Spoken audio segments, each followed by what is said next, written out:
It's an odd thing, meeting these people. You know, we know what they go out and do, and, you know, we know that it's wrong, but also when you get to meet them on a personal level, you always end up having some kind of sympathy for the situation that they're in. And these people aren't at the top end of piracy. These people are very much at the working end, at the bottom rung of the ladder. The people that I really despise are the Mr. Bigs out there, the ones controlling these people. After finally coming face to face with pirates, it's time to leave Southeast Asia. While we've been here, piracy off the coast of Somalia has escalated. 2 ships have been taken by pirates, the American container ship, the Alabama, and the French yacht, Tanit. American Special Forces were deployed to rescue the captain of the Alabama, who had traded himself for the freedom of his crew and was being held by pirates in a lifeboat.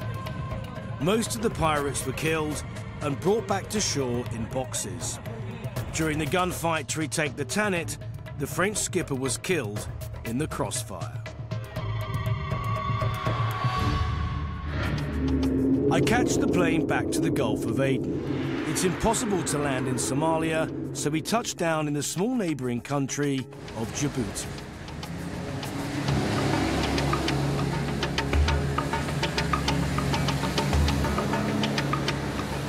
I'm back in Djibouti and I'm on my way to meet Colonel Abshir. He was a high-ranking officer in Said Barry's government. And that was the last government in Somalia to be officially recognised by the international community.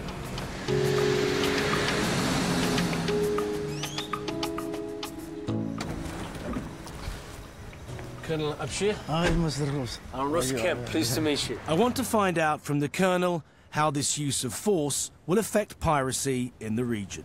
Dad jinsiyadahoodu isugu jiraan Faranji iyo Mareykan. Inaan idina weydiisan doonin madax furasho. They won't ask for money. What will they do, though? Waxay gacanta u gali doonaan ama iyaguba samayn doonaan wixii lagu sameeyay saaxiibadoodii burcadda ahaa lagu sameeyay samayn doonaan. Taasaan anigu leeyahay. The same way, which is shoot them. dadka marka waxa weeye dadka burcadnimadu waxa weeye waxay wadaagaan interest iyo dan iyo maslaxad baa ka dhaxaysa dadka kale yimid meel kale xataa waxaan ognahay inay from Barcelona iyo Asmara iyo magaraysa Bambaasa iyo kuwa ka yimid oo nationality-gaasi taa inay burcad xirfadaha iyo xagga magaraysa ay ka joogaan. How many pirates? waxaanu diiwaan galinay in gaar ku dhow ilaa 3,000 oo pirates ah. How do they operate? Who controls them? oo burcadaahi wax kale ama cid kale to ayaa hawl gelisay waxa taagan si ma oran karo hebel ma idin dhahayo oo waxa weeye inaan ka hor dhacmo doonayo kullee waqtigeeday qaadantahay waqtigii maanta waa xoog jire. Okay, I can understand you're not wishing to give their names, but who's taking the money, the big slice of the money? Team walba iyaga ayaa waxay ku leeyihiin operated fee oo waxa lacagtan madax furashada oo yaro markabka la dulgeeyo. Very wealthy men, huh? Oh. How wealthy? Millions. Millions and millions. Yeah, millions. Millionaires. How do you stop someone from being a pirate? ma hal ma noqonayso hadii adduunka wax maraakiib dagaal jooga ee la isugu geeyo badaha Soomaaliya ma noqonayso hal lagu joojiyo. stage-ka ay joogto wax baa la qaban karaa wali wax baa la qaban karaa hadii ay dhacdo in indhaha caalamka oo ay sii daawadaan xaaladda maanta ka jirta guud ahaan Soomaaliya way dhacaysaa wax walba baa dhici kara. And so you believe it will escalate and get worse? Thank you, Colonel. Thank you too. It's a bleak but honest view of the situation here.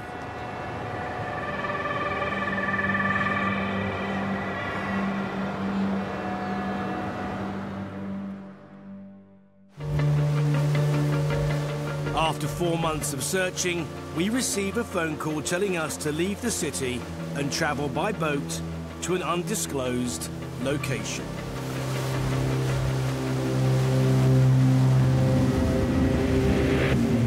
We're in an island.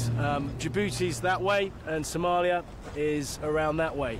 We're waiting to meet up with a pirate from Puntland, Somalia.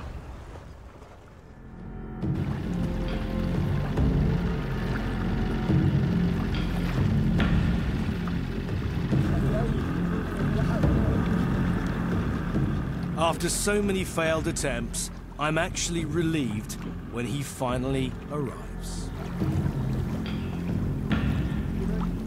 Does he think the situation has changed now because the Americans and the French have killed Somalian pirates?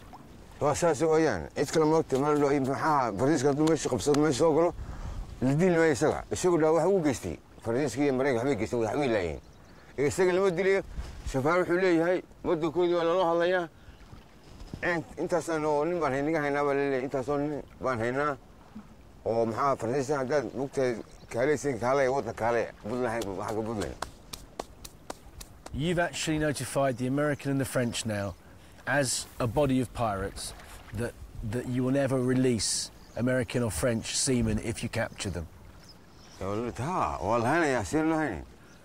Can you tell me how you learnt to be a pirate?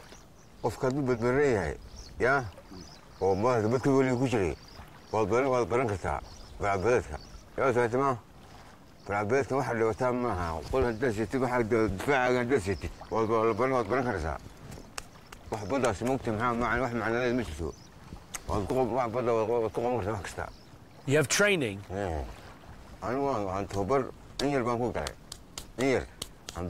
You're trained to be a pirate?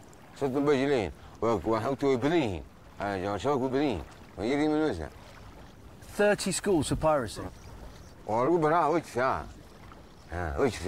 Who is giving you the training then?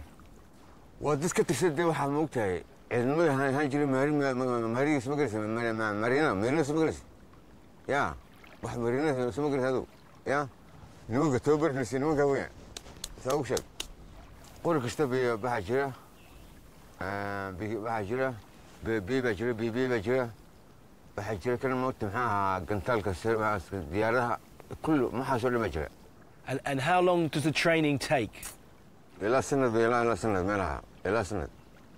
What weapon do you carry when you're pirating? AK for the summer, AK for the summer, AK. See what happens to what happens to? Yeah? What you follow? Or look you mocked on what you go, so what you go, so you saw school event. Yeah? What would you say? I what? I put to put a company. Can't tell you, do you so? A decale, have a last. As many Americans do all the American high should deal height. I saw the Americans was my honest, and I can't see the number on how will I will What happens then? Where does the big money go to?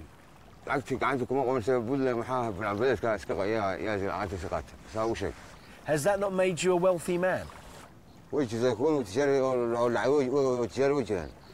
What do you do with that kind of money in Somalia?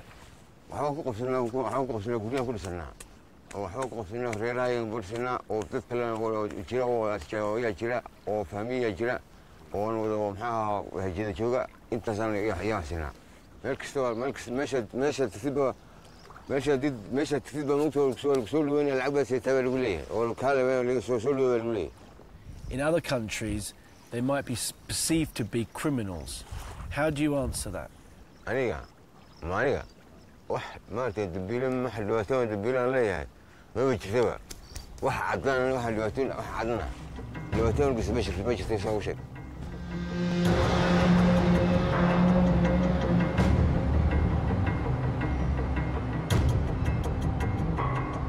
Piracy is on the increase, and 90% of world trade travels by ship.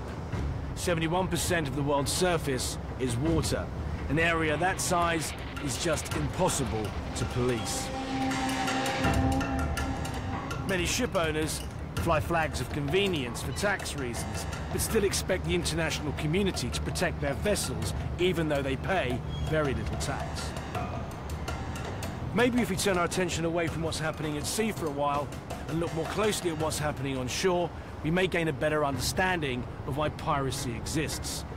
Pirates come from the land, and the money they make, they spend on land.